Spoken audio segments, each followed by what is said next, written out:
Minhas queridas irmãs, meus queridos irmãos, boa tarde. Que tenhamos uma tarde iluminada e que o Senhor Mestre Jesus possa emitir, através da sua espiritualidade, através dos espíritos maiores, benevolentes, todas as energias necessárias para todos nós aqui presentes, encarnados e desencarnados. É com grande prazer que hoje venho pela primeira vez a esta casa trazer a mensagem do Mestre Jesus. Mensagem essa que nos fortalece e que nos traz muitos conhecimentos e uma maneira correta de se viver. Hoje a palestra vai ser sobre o tema Pobres de Espírito. E esse tema está no capítulo 7 do Evangelho segundo o Espiritismo. Mas antes de adentrarmos completamente nesse tema, eu vou ilustrar uma pequena história.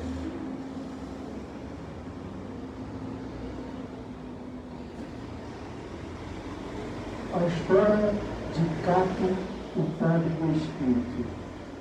Cato era um jovem monge que vivia em um mosteiro remoto nas montanhas. Ele era conhecido por sua humildade e simplicidade e passava os seus dias meditando e servindo aos outros. Um dia, um rico mercador chamado Romero chegou ao mosteiro procurando por sabedoria e paz interior. Romero era um homem orgulhoso e arrogante que acreditava que sua riqueza e seu status social o tornavam superior aos outros. Cato e Romero começaram a conversar. E Romero ficou impressionado com a sabedoria e a calma de Cato. No entanto, ele não entendia por que Cato era tão pobre e humilde e perguntou: por que você é tão pobre e simples? Por quê? Você não merece mais do que isso, do que essa simplicidade, do que viver humildemente? Cato sorriu e respondeu: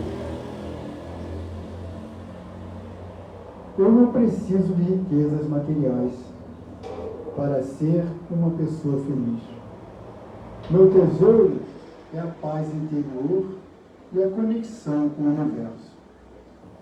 Romero ficou intrigado com a resposta de Cato e começou a questionar suas próprias crenças e valores.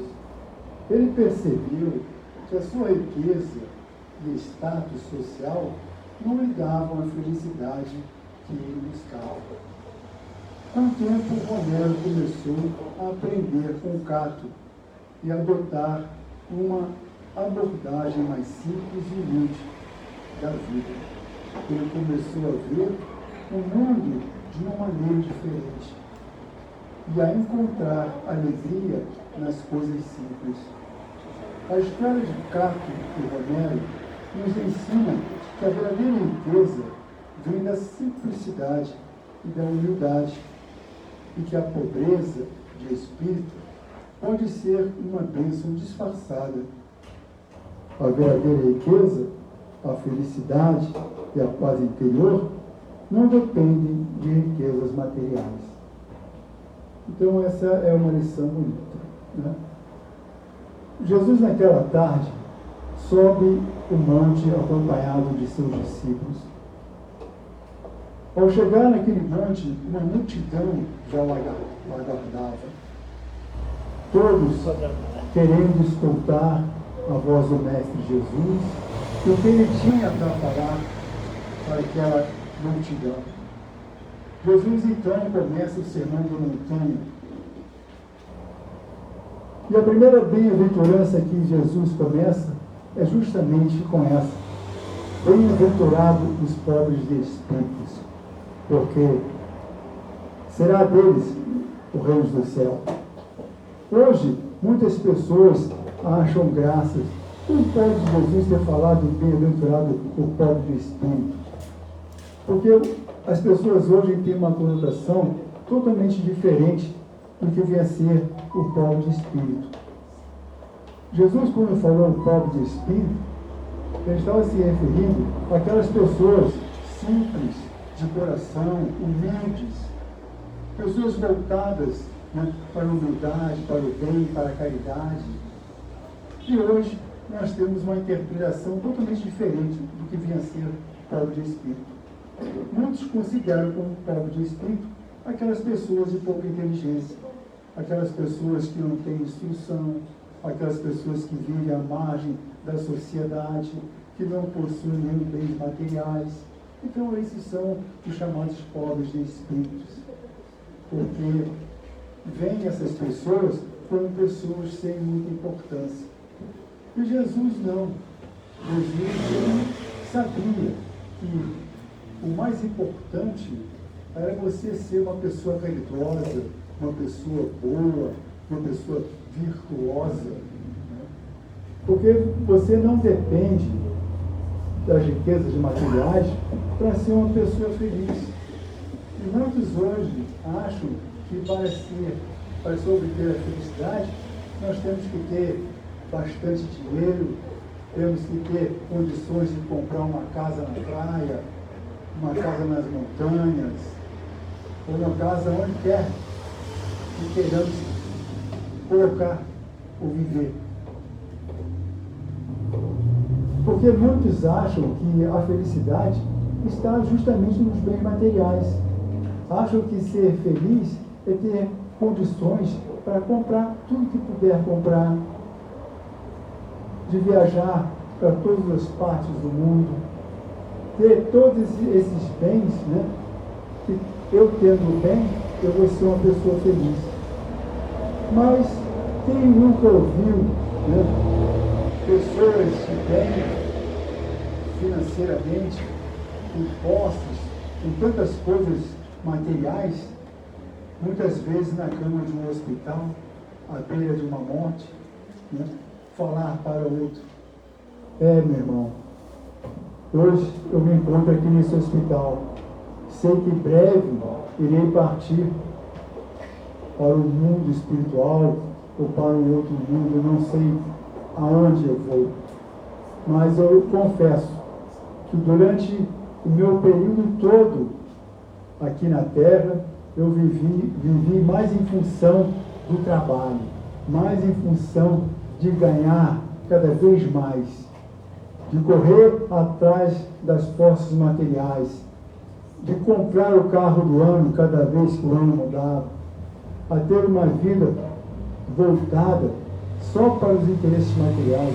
Muitas vezes deixei de passar férias com a minha família, deixei de viver uma vida mais familiar, muito preocupado com os bens materiais e quanto eu poderia ganhar. Deixei noites, às vezes, até de sono, para trabalhar na contabilidade, ver o quanto eu poderia conseguir aqui e ali. Então, foi justamente no final da vida que esse homem caiu em si e viu que não era feliz. Embora tivesse o carro do ano, tivesse casa na praia, casa aqui, casa ali, né? Muitas posses, muitos bens materiais, mas ele não era feliz.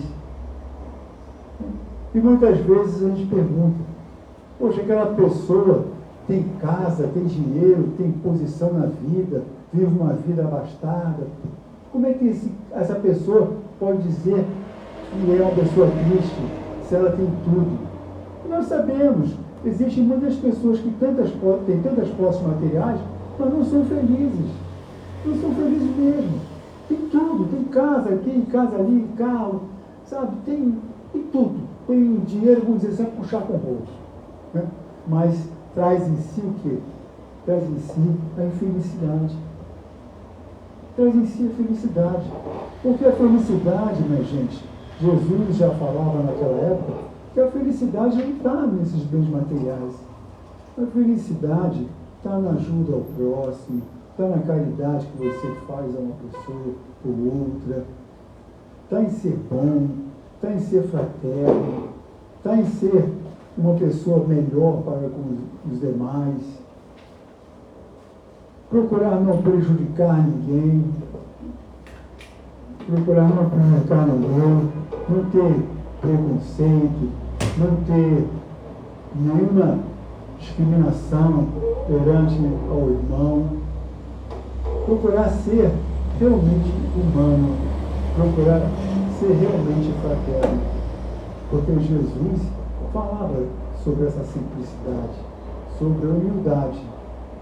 E tanto assim que, se nós lembrarmos de Jesus e dos seus discípulos, dos seus apóstolos, nós vamos ver que Jesus caminhava para a Galileia, né, e não levava nenhuma bolsa para arrecadar dinheiro ou para vender os milagres que ele fazia. Em nenhum momento Jesus cobrou os milagres que ele fazia. E nós sabemos que Jesus curou leprosos, né, paralíticos, curou tanta gente, mas tanta gente mesmo. E na passagem do Evangelho, quando a gente lê, a gente vê que Jesus em nenhum momento cobrou, não. Jesus não cobrava nada. Assim como a nossa casa espírita, né, também não cobra nada. As pessoas que vêm aqui em busca de cura, né, de um atendimento, de um socorro, não é cobrado nada, né, porque assim é o que tem que ser. Dai de graça o que recebeste de graça. Se você recebeu o dom da mediunidade, que é o dom de cura, você não pode cobrar pelo que você está proporcionando aos outros. Porque aquele dom ele foi dado a você para que você ajudasse aos semelhantes, ajudasse aquelas pessoas necessitadas, mas que também não trocasse aquilo por dinheiro, aquela ajuda por dinheiro. Por isso que na casa espírita todo atendimento não era cobrado. Tá?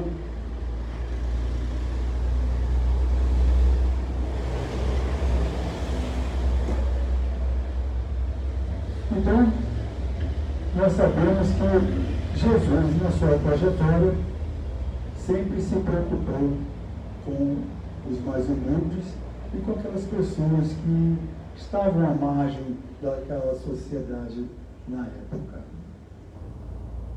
Nós sabemos também que hoje existem, como sempre existiu, não é só hoje, eu falei hoje, mas em todos os tempos, né, sempre existiam pessoas muito orgulhosas, muito arrogantes, muitas senhoras de si, os senhores de si, né, que achavam que, por ter muito dinheiro, poderiam fazer qualquer coisa, como hoje ainda existem pessoas assim. Por ter uma posição social boa, por ter uma boa situação financeira, né, acha que pode fazer o que quiser, que não vai dar em nada, porque ele é o superior, ele é o maioral, né? Então ele se considera acima de todos, porque ele tem uma posição social muito mais alta do que aquele que está varrendo a rua.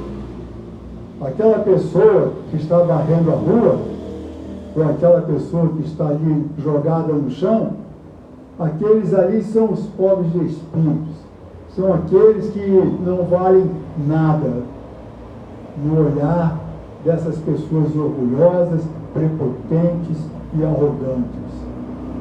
As pessoas mais simples, as pessoas mais humildes, essas pessoas, para esse tipo de pessoa orgulhosa e arrogante, são aquelas pessoas que não valem nada. Infelizmente, esse é o pensamento dessas pessoas, que se consideram acima de todas as demais pessoas, por acharem, como eu falei, por terem situações melhores, podem pisar, podem humilhar, podem maltratar, podem judiar, podem fazer o que quiser, enquanto estão completamente erradas.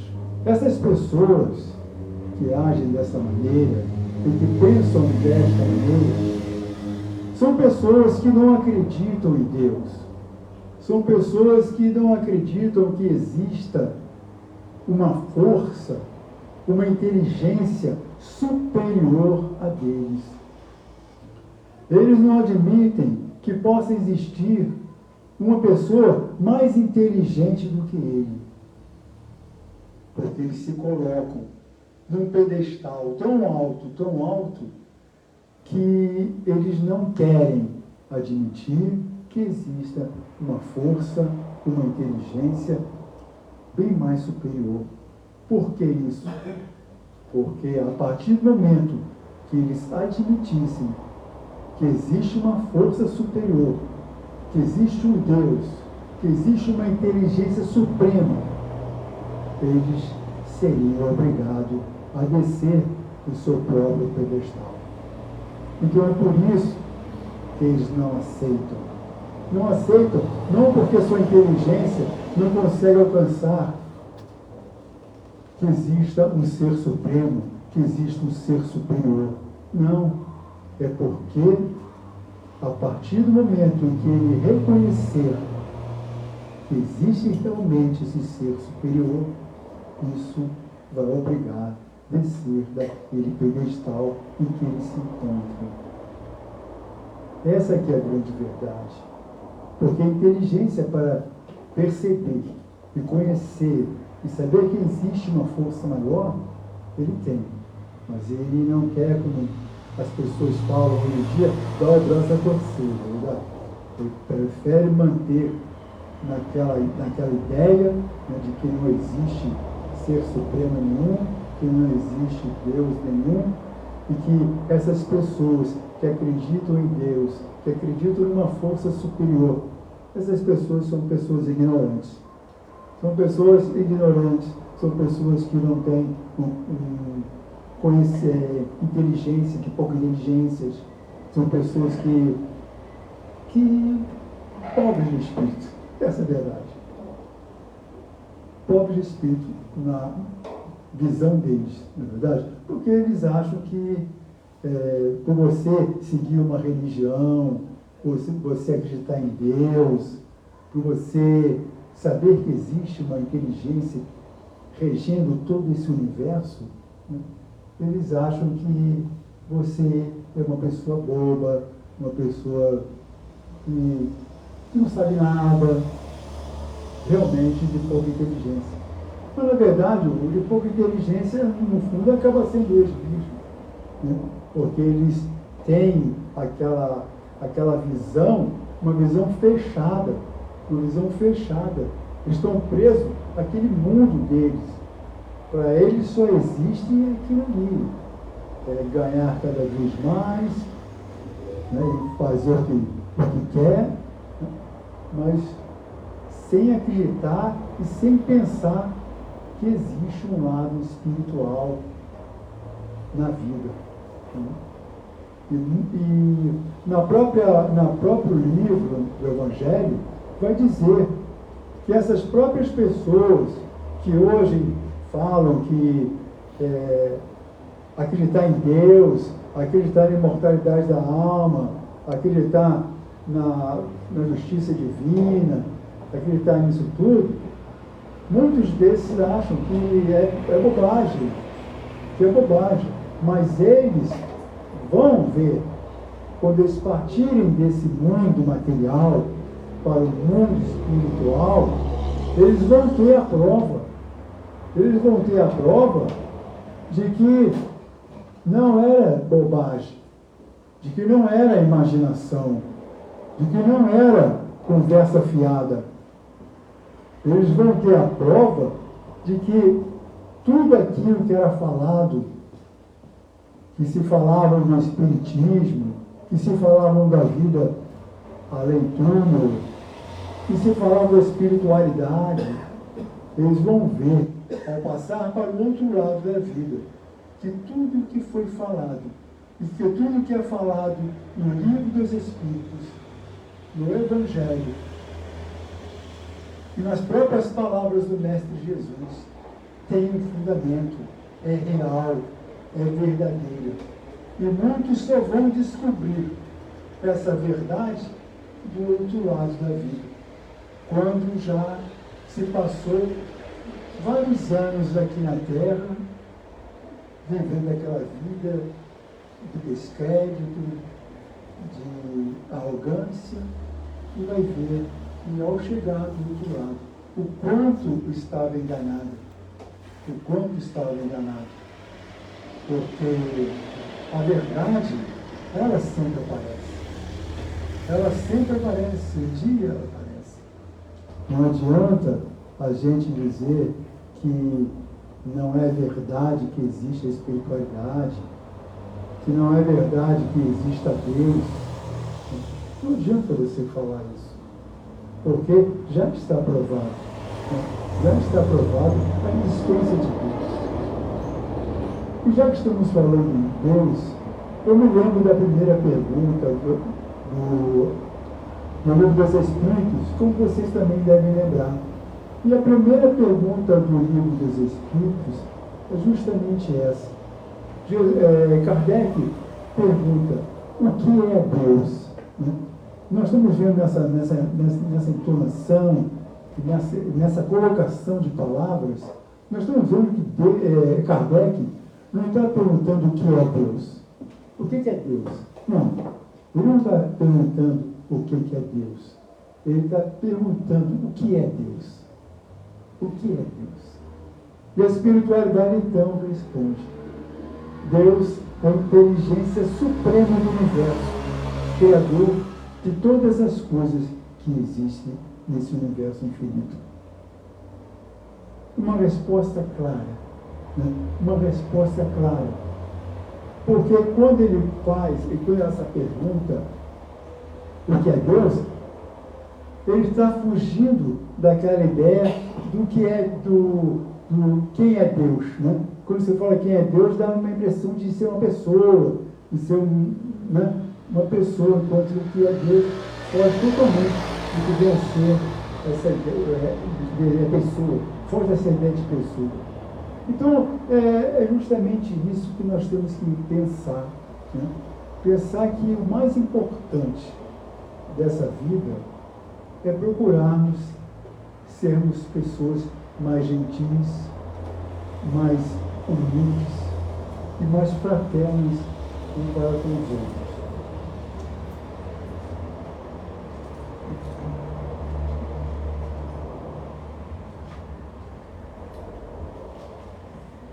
Agora, será que para sermos felizes, o que será preciso para sermos felizes? Já chegamos, então, ao ponto de que para ser feliz não temos necessidade de tantas coisas assim, né? Porque o mais importante já foi revelado pelo Mestre Jesus. Trabalhar em nós mesmos a humildade, o amor ao próximo, a fraternidade. É isso que vai trazer a felicidade. São as virtudes. E Jesus falou, em determinada época, que não era para nós ajuntarmos dinheiros na terra, riquezas na terra. E ele falou: não ajunte dinheiro, joias, bens materiais na terra, porque quando você morrer, você não vai levar nada disso. As traças vão roer, a ferrugem vai tomar conta dessas coisas tudo. E o que a gente leva para o mundo espiritual? Né? O que nós levamos para o mundo espiritual são só os bens espirituais. A gente não vê ninguém levando dinheiro, né? Levando dinheiro para o mundo espiritual, levando carro, levando roupa, levando joias. A gente não precisa disso do outro lado. Não vamos precisar desses bens materiais do outro lado. E aí fica as pessoas presas naquela coisa de matéria, né? E existem pessoas que estão tão presas aos bens materiais que na hora do desencarne, quando desencarne, continua preso ali naquelas coisas materiais, não desapega, fica ali preso. Está tão preso à materialidade, a coisa da matéria, que ele fica agarrado ali. Até para ele sair daquela situação, demora, é difícil. Tamanha a vibração, né? Tamanho interesse em ficar preso àquilo ali. Quanto mais você se dedica à materialidade, mais preso você fica à matéria. Quanto mais você se dedica à espiritualidade, mais leve, mais solto você fica em relação ao mundo espiritual. O seu desprendimento é muito mais rápido do que aquele que está preso àquela materialidade. Então, quando Jesus falou sobre a matéria, claro que Jesus não estava dizendo que ele era contra o dinheiro ou contra você ter bens materiais. Não. Jesus não estava falando que nós não deveríamos ter nenhum bem material, não. Pelo contrário. O que Jesus estava falando é que nós não deveríamos estar tão apegados aos bens materiais, ter um apego tão forte nas coisas materiais. Por isso que Jesus estava falando. Porque muitas vezes a pessoa tem uma ideia de que Jesus não queria que ninguém tivesse dinheiro algum, ou que tivesse algum bem. Não. Ele não queria que nós fôssemos apegados à materialidade. Porque, claro, vivemos em sociedade, necessitamos comprar alimentos, necessitamos comprar vestimentas, necessitamos transporte, nos locomover. Você tem um carro, não é nada de mal. Se você tem condição de comprar um carro, não é nada de mal. Você pode comprar um carro, pode comprar uma moto, pode comprar uma bicicleta, você pode comprar um veículo para você se locomover. Mas o que Jesus falava era do supérfluo. Nós temos pessoas que têm muitas posses, muito dinheiro, e tem na garagem 4, 5 carros. Será que há necessidade? Será que há necessidade de tanto carro? 5 carros? 10 carros? Sei lá quantos? Pois é, então, é justamente isso que Jesus veio falar. Para não ficarmos com supérfluos, né? Por um supérfluo. Temos aquilo que dá para nos atender, nos servir, mas não ficar com aquela coisa toda, que tem um carro que é 2, que tem 2, que é 3, que é 4, nunca está satisfeito. Né? Nós temos que parar com essas insatisfações. Né? Muitas vezes a gente compra um par de tênis, aí depois quer comprar mais outro. Aí mais outro, aí mais outro, mais outro. Aí você abre o armário, tem tanto tênis, que você fica pensando, não sei porque eu comprei tanto tênis. Né? Por que eu comprei tanto tênis? Né? E fica depois achando que não foi uma coisa boa. Né? Não foi uma coisa boa porque não necessitava de comprar tanto tênis, de comprar tanto sapato. Né? Não precisava. Porque muitas vezes nós somos levados pelo impulso, né? Pelo impulso. Se nós entrarmos num shopping e caminharmos ali, vendo aquelas lojas, né? Vê uma loja aqui, uma loja ali, aí vê uma bolsa, o outro vê um sapato, vê uma camisa, né? Ele acaba sendo atraído por aquela bolsa, ou por aquele sapato, por aquela blusa. E está com dinheiro na bolsa, está com vontade de comprar, deu aquela vontade, aí compra. compra aquele sapato, ou compra aquela bolsa, ou compra aquele tênis, ele leva para casa e tudo mais. Mas depois, ele, ao chegar em casa, eu não sei, algumas pessoas deve acontecer isso. Chegar em casa, não precisava comprar outro sapato. Eu não sei porque eu comprei. Não precisava comprar, mas eu comprei. Né? Porque é um impulso, né? É um impulso. Então nós temos que nos controlarmos. Né?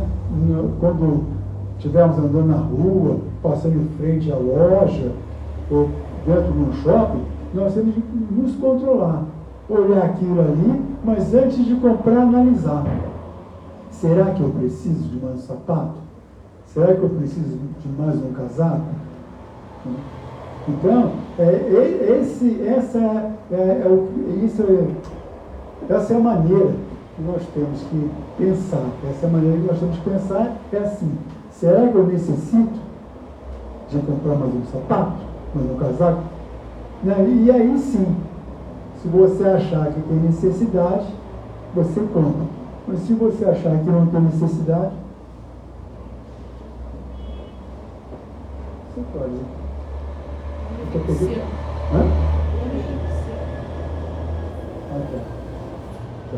Se você achar que tem necessidade, até as duas, né? Até que horas? Duas. Se você achar que tem necessidade, você compra. Se você não achar que tem necessidade, você não compra. Então, esse é o pensamento e é assim que nós temos que agir, não é verdade? Porque como a gente se engana, né? Como a gente se engana e como a gente muitas vezes é levado pelo impulso e pelo querer.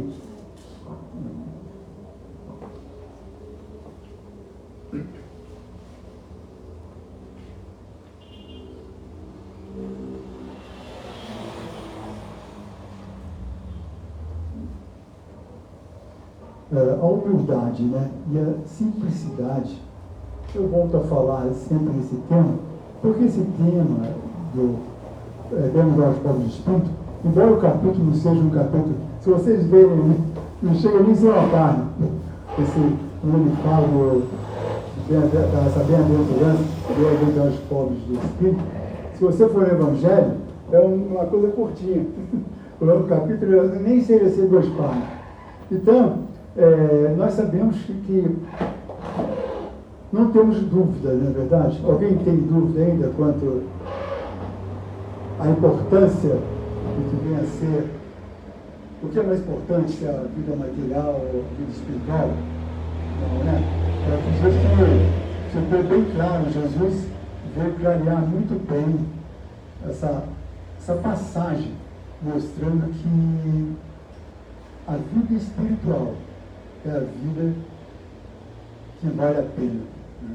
Que vale a pena se dedicar, que vale a pena você estudar. Né? Porque muitas vezes as pessoas vêm à casa espírita assim pela primeira vez. Tem pessoas que vêm à casa espírita pela primeira vez em busca de ver fenômenos, né? Ver materialização de alguém, né? Ver pessoas dando passividade, falando do mundo espiritual de uma maneira diferente, ou dando passividade ao falar, né? E quando chegam na casa espírita e não vem nenhum fenômeno, não vem nenhuma passividade mediúnica, ao sair da casa, fala: olha, eu fui lá naquela casa espírita, mas eu esperava ver espírito, esperava ver materialização de espíritos e tudo mais, esperava ver comunicações através do médium para me ouvir, né? Quer dizer, mas a casa espírita, né? Como nós vemos que quando nós chegamos à reunião doutrinária, nós não estamos chegando para ver materialização de espírito, não estamos chegando para ver uma pessoa da passividade, uma comunicação espiritual. Nós não estamos ali com esse propósito, né? Porque a reunião doutrinária, que é justamente essa reunião que nós estamos vivenciando agora, é uma reunião em que nós vamos falar sobre a espiritualidade, sobre o Evangelho, né? Sobre o Evangelho.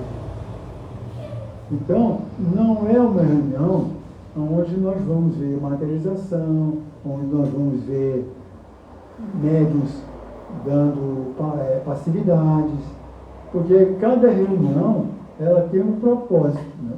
A reunião mediúnica é uma reunião onde os médiuns se reúnem para lhe dar passividade. Então, é uma reunião própria para isso. A reunião doutrinária, como eu falei, é uma reunião de estudo, de esclarecimento, de entendimento sobre o que vem a ser o Evangelho. Assim como também nas reuniões de cura, né? Nas salas de cura, ali o médium dá passividade, cura, né? É diferente. Então, cada setor tem um propósito e tem um objetivo, né? Agora, claro que é importante que nós tenhamos o conhecimento da doutrina espírita, porque é a doutrina espírita que vai trazer para todos nós o entendimento do que vem a ser esse mundo espiritual. Que o mundo material nós já sabemos, mas o mundo espiritual nos falta muito ainda em termos de conhecimento.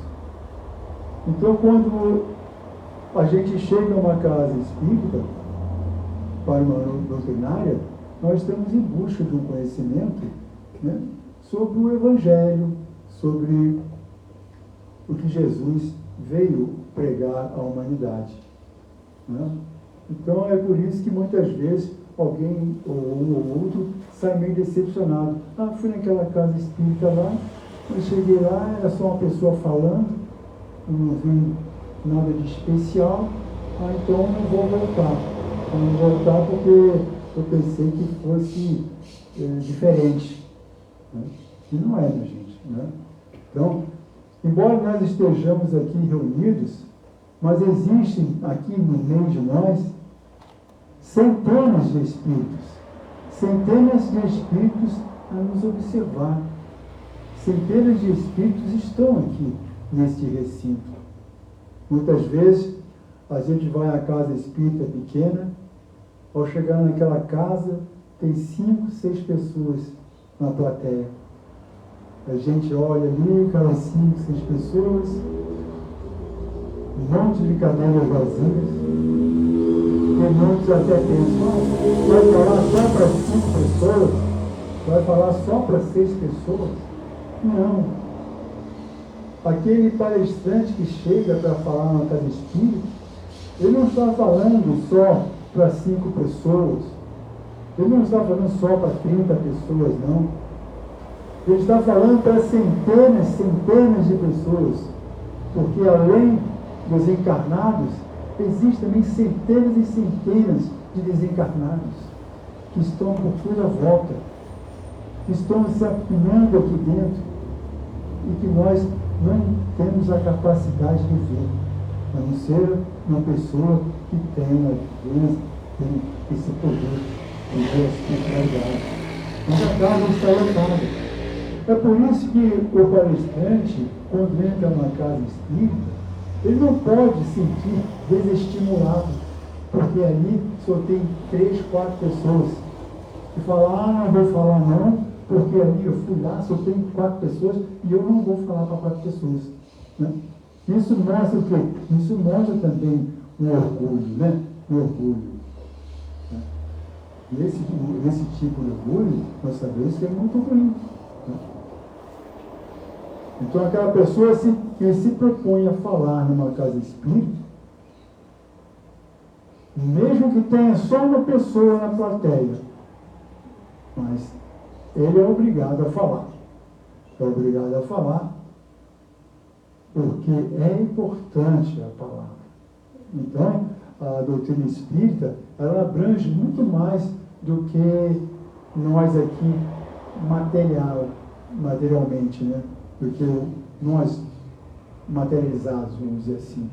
Ela abrange também a espiritualidade que vem a essa casa, como outras casas também, ouvir o que temos para falar e o que é importante para todos nós sabermos, que é justamente as lições do Evangelho do Mestre Jesus. E é importante também que a cada palestra que nós assistirmos, é importante que também que ao chegar em casa, se pudermos, pegar o livro do Evangelho, dar uma lida, né? Ver lá, o palestrante falou, o Filipe falou, né? O certinho falou. E vocês também adquirirem mais conhecimento. Porque muitas vezes a pessoa vem só para assistir a palestra. E depois vem só no outro sábado para assistir a outra palestra. Mas durante a semana não teve nenhum interesse em pegar o livro do Evangelho, ler uma página, ler uma outra página. Ficou ali, né, em casa, na estante, ou na cabeceira da cama, mas durante aquela semana não folheou nenhuma página. Ficou por ali.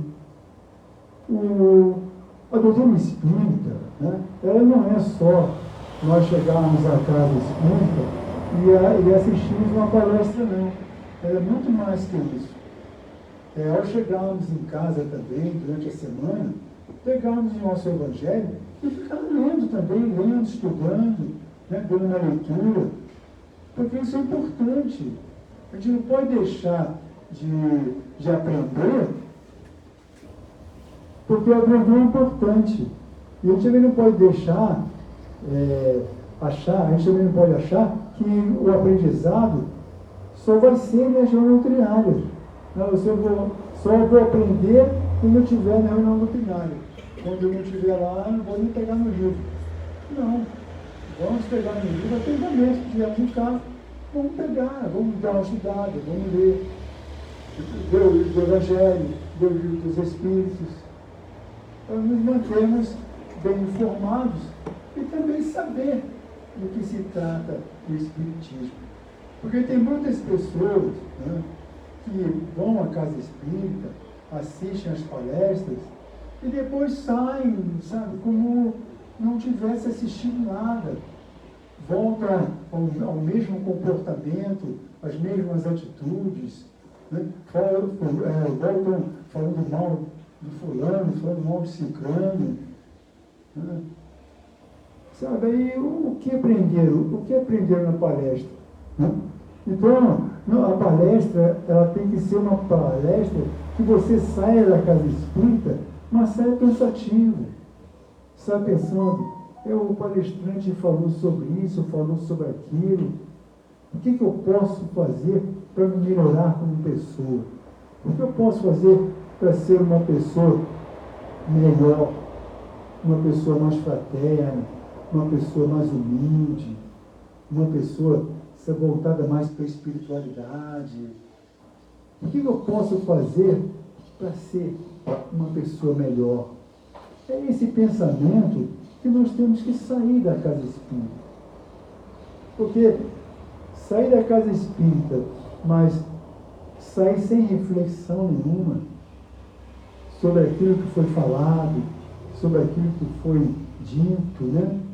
Aí não adianta. Né? Então a pessoa vai para a casa espírita e fica aqui na casa pensando na janta que vai fazer mais tarde, né? No que vai ter que comprar no mercado daqui a pouco, que vai ter que ir no banco, que vai ter que ir na loja resolver isso, resolver aquilo. Não, minha gente. Quando nós estivermos na casa espírita para escutar o Evangelho, é importante que todos nós estejamos ligados, né? Que possamos desligar essa chave do que vamos fazer depois, para nos concentrarmos justamente nesse assunto, no que está sendo dito, porque senão não tem valor. Né? O que adianta a pessoa vai para o centro espírita, mas a palestra é 1h, mas 1h15 tem um jogo do Brasil e Itália. Aí a pessoa fala, 1h tem lá a palestra. Pô, mas 1h15 tem lá o jogão, a decisão do Brasil e Itália. Né? E muitas vezes a pessoa fala, não vou não, hoje eu não vou não, Brasil e Itália. Brasil e Itália, eu não vou lá. Não, vou ver o Brasil e Itália, decisão da seleção. Eu não vou lá, eu vou assistir Brasil e Itália. Quer dizer, então, nós estamos vendo o quê? A pessoa está dando mais valor, né, àquele jogo do que o próprio ensinamento da doutrina espírita. Quer dizer, ele trocou. Era o dia e a hora de ele vir para cá, mas em vez de ele vir para cá, ele foi ver o jogo. Porque ele achou que aquilo era o mais importante. Né? E nesse negócio mais importante aqui, mais importante ali, ele vai deixando de lado as coisas que são importantes. Nesse sábado foi o jogo. No outro sábado foi um churrasco. No outro sábado, então, foi uma viagem para a praia. Outro sábado foi lá um piquenique. Então ele vai jogando, né? Ele vai deixando, ele vai dando prioridade ao churrasco, vai dando prioridade ao jogo, vai dando prioridade ao piquenique. E com isso, a espiritualidade vai ficando de lado. Até que de repente ele acaba abandonando. Ele acaba abandonando a doutrina espírita, acaba abandonando a ida dele aos sábados ao centro espírita e acaba se desligando totalmente da doutrina, porque ele começou a dar muitos valores a essas coisas, né? A essas coisas. Um churrasco aqui, uma coisa ali, e ele foi se afastando. Isso acontece muitas vezes. A pessoa vai se afastando daquilo que é mais importante para ele, que é justamente o lado espiritual. E como nós temos que desenvolver esse lado espiritual, não é verdade? Temos que desenvolver esse lado espiritual ao máximo. E a gente fica preso à materialidade, achando que a materialidade que é a mais importante disso tudo. Mas o mais importante não é a materialidade, não é se envolver tanto com os bens materiais. O mais importante é se envolver muito mais com os lados espirituais, coisa que a gente não faz. Mas devemos fazer, devemos nos preocupar com esse lado espiritual também.